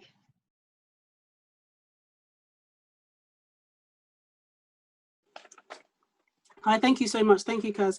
And thank you, Ada, as well. Yeah, it's just to bounce off of what Ada said. To be honest, what she's saying is it's not an isolated incident. It's happening to people in this country. There are people who don't know what tomorrow will look like for them, who don't know where they're going to get their next meal from, who are looking at their children and are worried for their future because they don't know how they're going to be able to give them the life that they hoped for.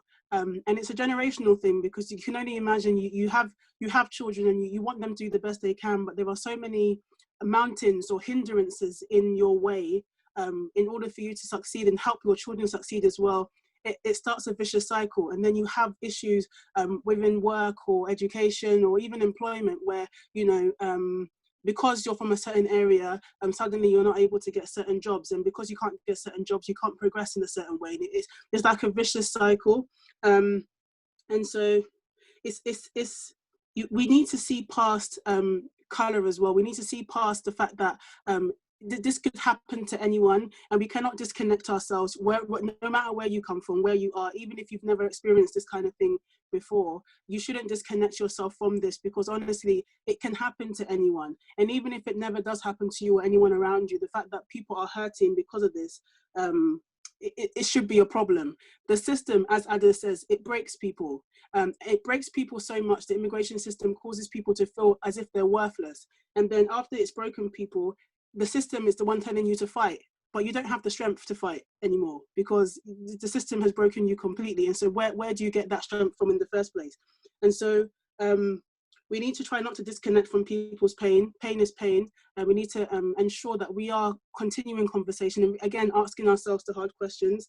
And from what I see as well, from what's happening already, change, I do believe change can happen and change will happen, but change can only happen when those with the power are able to let go of that power, or to at least see that they have the capability of making change happen in this world, and doing it, and quickly, not having difficult, not putting things in place, or slowing people from getting the help that they need, or stripping people from their rights and then telling them to fight for the rights that you've just taken away from them. But understanding that, listen, there are problems here. People are looked at differently because of the color of their skin, or where they're from, or their immigration status. And is that right? Is that fair?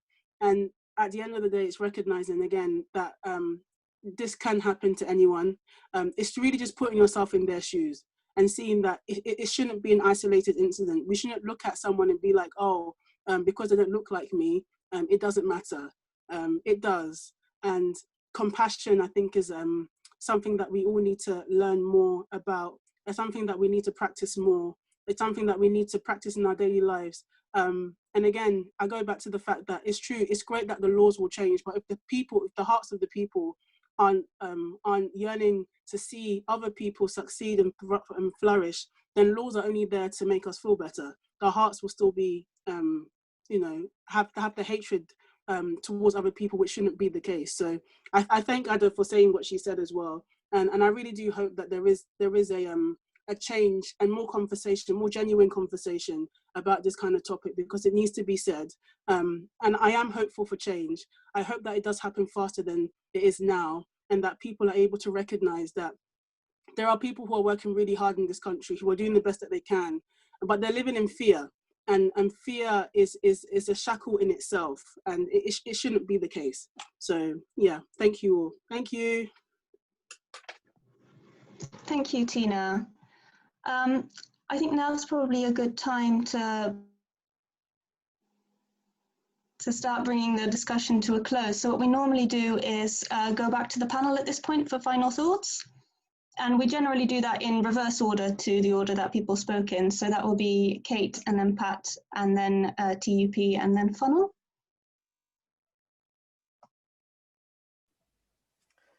Okay, I will say I'm very moved by what Ada and Tina have just said. So, I mean, I agree with very much what you're saying about laws.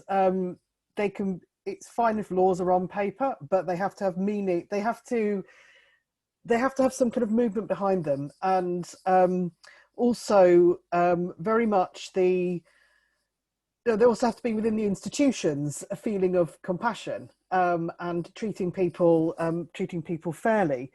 I suppose kind of thinking about other angles, but I think it is, I suppose, something I kind of picked up on earlier is that being aware of and trying to being aware of the fact that the moment we have a bureaucracy that makes it hardest for people at their most vulnerable points in their life, when you have got the least time, the least energy, the least kind of emotional reserves to deal with these kind of things. And certainly one of the ways we can challenge this, and I suppose thinking about, kind of thing politicians might refer to as kind of hearts and minds. But one of the reasons I think people are very interested in food banks and supporting them is because it does offer that kind of human contact in terms of thinking about how you can help. You can put some cans in a collection box. You can think about things. But there's very much a need to humanize the welfare system and to have those kind of points of connection. And instead of demonizing people, to think about, well, it's one of the parents in your child's class, it's a neighbor, it's someone it's the person delivering your Amazon parcel. That is, I think, for me, the challenge is thinking about humanizing things and using that as a step in changing in the longer term and kind of changing institutional cultures, but also what Joe Bloggs on the street thinks about how the welfare system ought to work and who's a beneficiary of it. Thank you.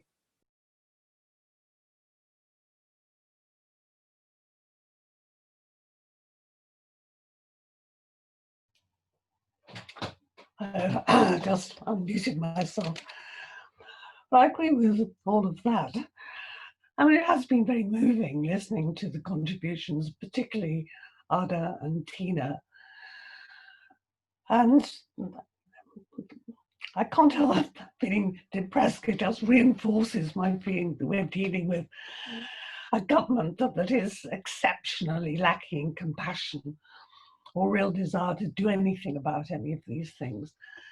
And I see very little prospect of shifting them quickly, but I do hope maybe one of the outcomes of the present crisis may be more people campaigning openly for change.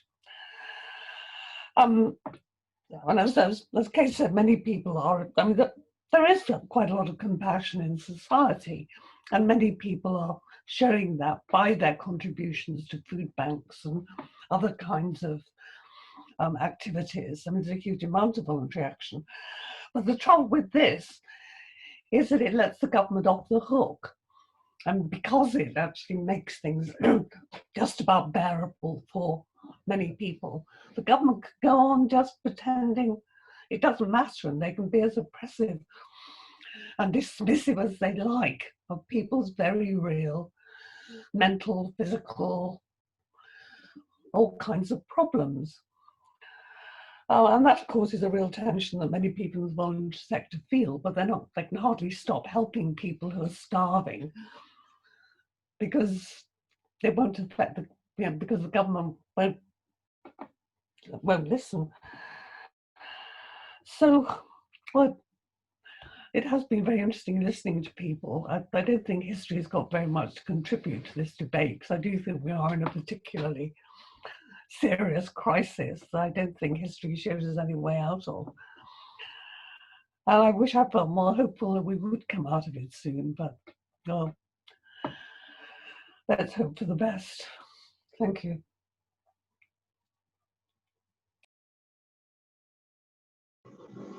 Thank you. If we could hear from TUP, so Caz or Tina or Ada or any of the contributors that we've heard. Tina or Ada, did you want to give a hands up if there's anything that you want to add, or otherwise I can just sum up?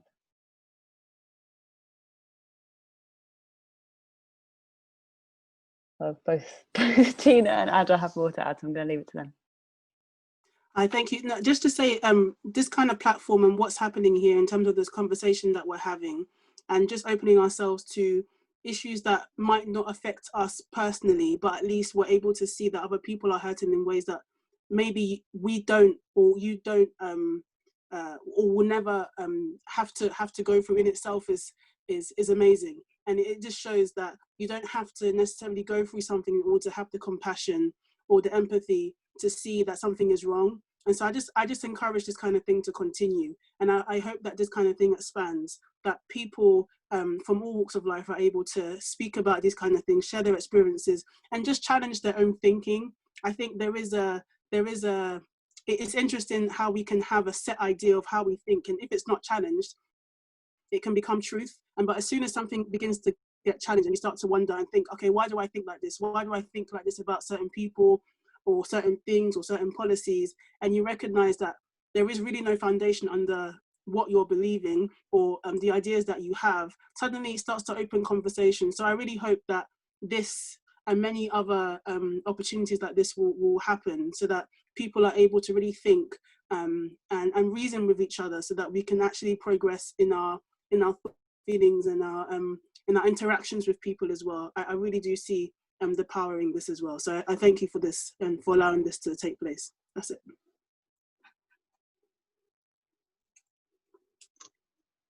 Yeah, my turn. Okay, hi. Thanks again for giving me the opportunity to speak on behalf of TUP. I was just wondering, this is a wonderful platform. Thanks, Flora, for this organizing this, and Caz. Perhaps, hopefully, maybe in future, if this was to happen again, it would be really, interesting to have someone from the Home Office possibly on the board, if it's possible at all. Yeah, because that way, whoever comes from the Home Office would be able to maybe, when you're up there, it's very hard to see what's happening down below. So if someone from the Home Office could join us in the next meeting, it will be awesome.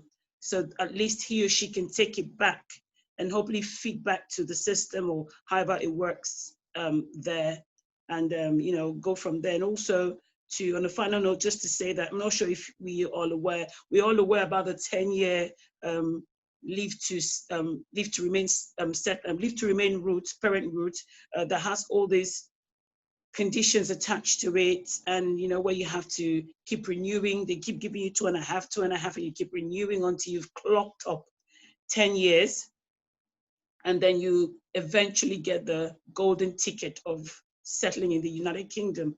And there's also the 5-year route where, you know, if you're lucky to be on that route, as long as you do not claim public funds, you're fine. And if ever you claim public funds and you're the 5-year route, that's it, that's the end. You lose out the opportunity to get settled status after 5 years, which to me is ridiculous, because nobody knows what lies around the corner. You know, you can't predict what's going to happen to your life in the next 2. What if you lose your job and you're on the 5-year route? So what next? It means they reset the clock for you. You start again, which is what's happened to me, because I submitted the wrong form. At that point, I didn't realize, because I couldn't afford a solicitor.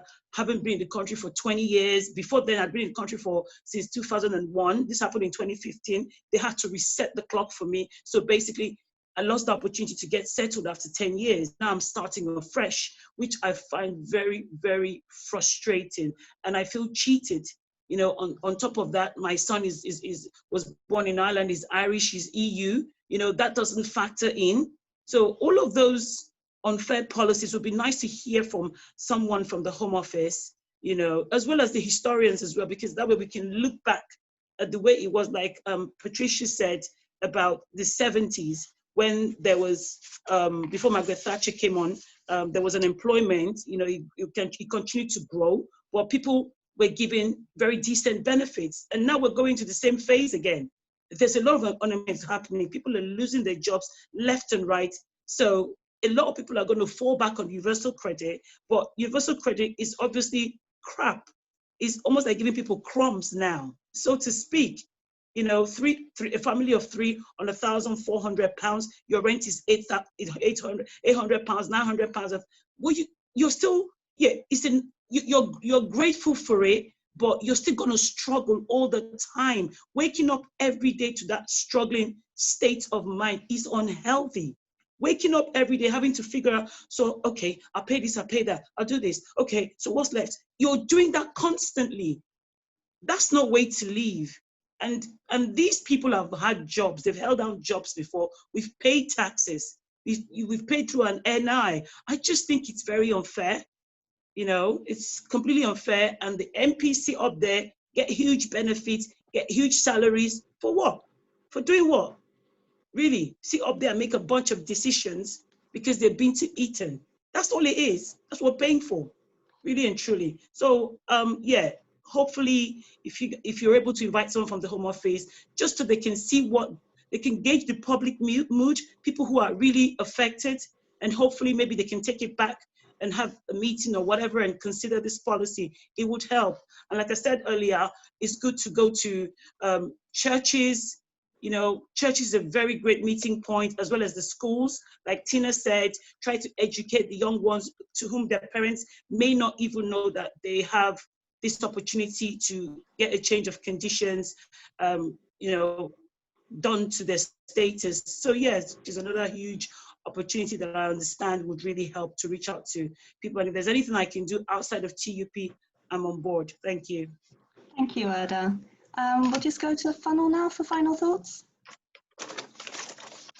Yeah, sure. So this, for starters, it's been great to share this platform with everybody. We're very thankful for everybody who's joined, for the speakers, and for the stories that have been shared as well. And I mean, it really goes to show how deep of an issue this is.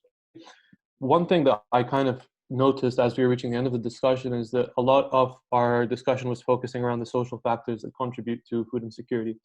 And although those are definitely prevalent, and those are definitely things that we should focus on as well, but there is Also, another element which I think kind of overlooked this evening, which I just thought I would bring up in the closing remarks, which is that of technology, that of technological advancement, that of also climate change, and what is to come with regards to food insecurity. We know that the state of our environment is degrading. We know that this is going to make it more and more difficult for agriculture in the long term, and that this is going to cause food shortages worldwide. We also know that with Brexit, we're going to have severe impacts as well on our food supply chains going into the United Kingdom. And in a world now when we have all of this technology from vertical farming to aquaponics and more sustainable ways to actually grow food, but then also artificial intelligence and genetic modification that provide us with better quality and better regulation on the food that we produce. And finally, even things like blockchain, other tech that's been produced that can help us decrease food waste by knowing exactly where food is and being able to track it through a system.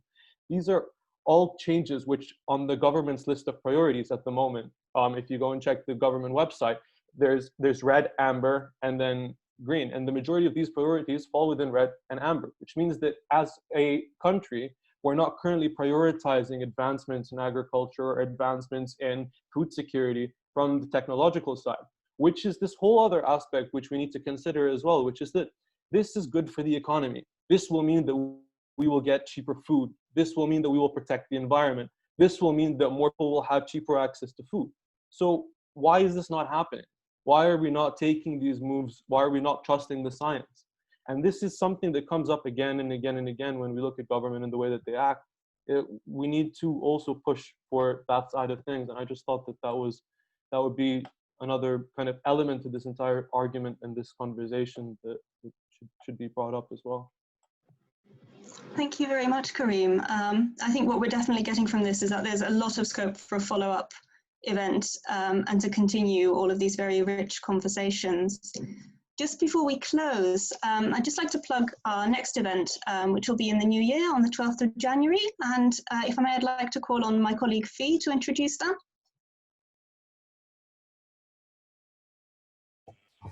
Hi folks, thanks so much to everyone for tonight. Yeah, our next event I hope will pick up on a lot of the stuff that we've been talking about today. Today is the 1st of December, and that means today is the day in which the new post-Brexit taking back control immigration rules are coming into effect today. Immigration rules are secondary legislation, so they aren't voted on by Parliament. They're part of the Home Office's powers. Part of those new immigration rules involve a new removal grounds just for people who have been rough sleeping, which we haven't seen before codified in the rules. So it's now going to be, if you're caught rough sleeping, that is in itself going to be pretty much grounds for removal, which most people know as deportation. This is very scary.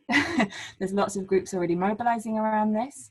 And so our next event on the 12th of January is going to be quite specifically taking that new change in the immigration rules and looking at past and present anti-colonial and anti-border control movements that have been for decades calling for homes, not borders. And so we hope that we'll be picking up lots of the parts of this conversation, thinking about dispossession, homelessness, and all the kinds of things that the state imposes in a larger, like, historical and hopefully colonial frame as well. So we hope that you'll join us for that. And I guess it's also a good moment to point out again that tomorrow, the 2nd of December, is the planned deportation of tens of people to Jamaica, many of whom have never lived there.